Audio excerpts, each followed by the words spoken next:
بسم اللہ الرحمن الرحیم السلام علیکم ورحمۃ اللہ وبرکاتہ۔ زینب ٹی وی کی طرف سے آج میں اپنے دوستوں کو رسول اللہ صلی اللہ علیہ وآلہ وسلم کا ایک فرمان بتاؤں گا، آپ دوستوں نے اس پر ضرور عمل کرنا ہے۔ حضرت ابو حارث رضی اللہ تعالیٰ عنہ فرماتے ہیں کہ رسول اللہ صلی اللہ علیہ وآلہ وسلم نے مجھے چپکے سے بتایا کہ جب تم مغرب کی نماز سے فارغ ہو جاؤ تو 7 مرتبہ یہ پڑھو، بسم اللہ الرحمن الرحیم اللہم اجرنی من النار۔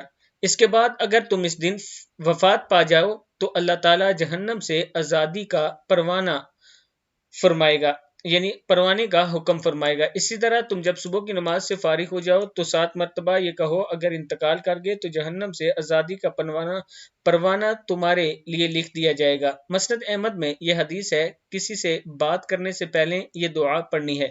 آپ دوستوں نے اس ویڈیو کو آگے ضرور شیئر کرنا ہے، اس پر عمل کرنا ہے اور چینل کو سبسکرائب کرنا ہے۔ السلام علیکم ورحمۃ اللہ وبرکاتہ۔